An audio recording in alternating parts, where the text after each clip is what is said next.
दोस्तों जो है, न्यूज़ चैनलों के स्क्रीन पर बैठकर भारत को सुपर पावर घोषित कर चुके हैं कई लोग। आज हम बात करने जा रहे हैं उस ऐतिहासिक ऑपरेशन की जिसे देखकर पाकिस्तान मुस्कुराया, अमेरिका आंख मारी और भारत की जनता ने अपना माथा पकड़ लिया। नाम था ऑपरेशन सिंदूर। अब देखिए कि जब इंदिरा गांधी थी तो डिसीजन डायरेक्ट होता, मतलब सीधा ठोक देना चाहिए तो ठोक देना चाहिए। ना तो 10 लोगों से पूछना है, ना रडार घुमाना है, ना एक्सेल शीट खोलना है। एक बार जो कह दिया, वो कह दिया। इंदिरा जी को हमने यूँ ही लौ महिला नहीं माना था। और अब आइए 2024 की ओर चलते हैं और ऑपरेशन सिंदूर नाम सुनते ही लगा था कि अब पाकिस्तान का फुल एंड फाइनल अंतिम संस्कार अब तो हो ही जाएगा। लगा था कि इस बार तो मिसाइलें उनके बाथरूम में भी घुस कर कहेंगी, भाई साहब नहाना मत। लेकिन जैसे ही ऑपरेशन शुरू हुआ, सबने सोचा, वाह! अब तो पाकिस्तान गया ही है। फिर अगले दिन न्यूज़ आई, सीज़ फायर। मतलब भाई ये तो वैसा हुआ जैसे लड़का-लड़की गेट पर जाएँ और लड़की आधे घंटे बाद बोले, चलो अब घर चलते हैं, मम्मी नाराज़ हो जाएँगी। अब सवाल ये है कि ऑपरेशन सिंदूर हुआ तो था, लेकिन किस पर? पाकिस्तान की हड्डी पर या फिर जनता की उम्मीदों पर? डोभाल साहब से लेकर साउथ ब्लॉक तक सब चुप। ऐसा लगा जैसे सबने मिसाइल लॉन्च करके अपने-अपने व्हाट्सएप ग्रुप में डाल दिया, सेंड कर दिया। और पाकिस्तानी मीडिया ने उल्टा भारत का मजाक उड़ाना शुरू कर दिया। बोले ये तो खाली धमकी थी, मिसाइल का टेस्टिंग था। अब ज़रा सोचिए कि 30-40 करोड़ की मिसाइल छोड़ी गई और वो सिर्फ एक दीवार का कोना तोड़े और ऊपर से बोलो कि हमने उनका एयरबेस हिला दिया। भाई हिला तो था, लेकिन उस तरह जैसे शादी में डीजे पर कोई अंकल थिरकते हैं, ठीक उसी तरीके से।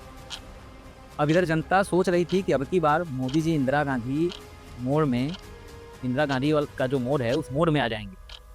लेकिन हुआ क्या? 10 मीटिंग चली, 20 सलाहकार चले, 50 प्रेस रिलीज़ हुई और फिर सीज़ फायर।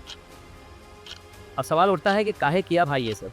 इतना बवाल, इतना हल्ला-हुल्ली, फिर चुपचाप घर वापस आ गए।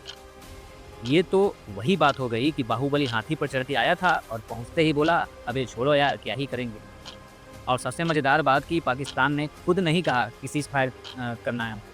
हमारे जयशंकर जी ने बोला कि उन्होंने रिक्वेस्ट की थी। अब सच में की थी या हमें बस चाहिए था कि हम कह दें, हमने तो दिखा दिया, ये तो वही जाने भाई, अपने को तो कुछ पता नहीं है। अब जनता पूछ रही है कि ऑपरेशन सिंदूर से क्या हासिल हुआ? कोई टेररिस्ट पकड़ा गया, कोई बड़ा आतंकी ठिकाना उड़ाया गया या सिर्फ 2-4 रॉकेट फेंक कर खुद ही संतुष्ट हो गए? अरे भाई इज़राइल से कुछ तो सीखो, रूस को देखो। जब रूस हमला करता है तो सामने वाला देश गूगल मैप से गायब हो जाता है और हमको मिसाइल छोड़ने के बाद खुद ही न्यूज़ में सफाई देते फिरते हैं कि हमारा इरादा सिर्फ चेतावनी देना था। अब देखिए कि इंदिरा गांधी ने 1971 में सिर्फ पाकिस्तान को नहीं हराया था, बल्कि नया देश ही बना दिया था, बांग्लादेश। और मोदी जी ने ट्विटर पर ट्रेंड चला दिया, #सर्जिकल सिंदूर।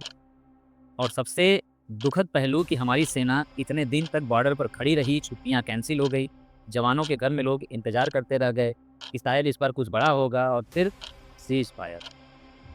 मतलब कि सैनिकों को लगा कि अब तो छुट्टी भी नहीं मिली, एक्शन भी नहीं मिला और ऊपर से घर वाले भी पूछ रहे हैं कि बेटा कुछ हुआ? और वो जवाब दे ही नहीं पा रहे हैं कि अब क्या हुआ, क्या नहीं हुआ, क्या बताएँगे? अब चलिए थोड़ा-सा इमोशनल लेवल पर बात करते हैं। जब पहलगाम हमला हुआ था, तब पूरा देश दुःख में डूब गया था। हम सबने एक ही बात सोची कि अब की बार बख्शा नहीं जाएगा, लेकिन जो हुआ, वो क्या था? एक मैसेजिंग एक्सरसाइज़। मतलब ये जो कहा गया कि हमने बाथरूम में घुस कर मारा, भाई किसके बाथरूम में? किसके किचन में? सीसीटीवी फुटेज है क्या? या बस व्हाट्सएप यूनिवर्सिटी में चला गया कि हमने बता दिया? अब एक और दिलचस्प बात कि पाकिस्तान का आर्मी चीफ खुद को फील्ड मार्शल घोषित कर बैठा। शहबाज शरीफ चीन के साथ फोटो खिंचवाकर गर्व महसूस कर रहे हैं और हम सोच रहे हैं कि क्या पाकिस्तान को डर लग गया होगा कि नहीं।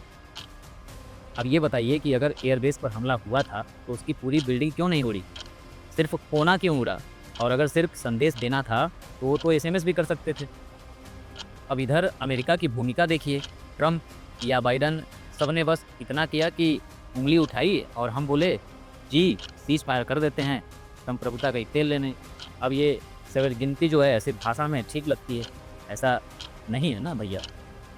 अब इधर चाइना भी खुश हो बैठा है, उसने तो अपनी मंशा पूरी कर ली। ड्रोन टेस्ट भी कर लिए, मिसाइल टेस्ट भी कर लिए, भारत की प्रक्रिया का टेस्ट भी कर लिया, सब पास हो गए। अब वो जानता है कि भारत की सीमा में कुछ करो तो न्यूज़ चलती है, कार्रवाई होती नहीं। और रही बात अमेरिका की, तो भाई साहब अमेरिका के दोस्ती के मायने एकदम इस दुनिया से ही अलग है। पहले दोस्त को मरवा लो, फिर आकर मुआवजा दो, और जैसे यूक्रेन, ईरान, कुवैत, दोस्ती में भी बीमा पॉलिसी चाहिए वहाँ। अब सवाल है कि क्या ऑपरेशन सिंदूर से आतंकवाद खत्म हो गया? क्या उसके बाद एक भी आतंकवादी का नाम सामने आया? क्या कोई नेटवर्क ध्वस्त हुआ? क्या कश्मीर में कुछ शांति आई? जवाब है, कुछ नहीं हुआ। हाँ, इतना ज़रूर हुआ कि जनता का भरोसा हिल गया और सेना का मनोबल जो है वो थोड़ा सा प्रभावित हुआ है, और एक बहुत बड़ा मौका अपने हाथ से निकल गया। और ऊपर से मीडिया जो पहले दिन तक गला फाड़ कर चिल्ला रही थी, अब की बार पाकिस्तान साहब दूसरे दिन से शांति और रणनीति सब पे ज्ञान दे रही थी। आइए, आप लोग जज हो या जादूगर? अब जरा सोचिए कि अगर इंदिरा गांधी होती और उनके पास 93,000 पाकिस्तानी सैनिक होते तो क्या सिर्फ छोड़ देती?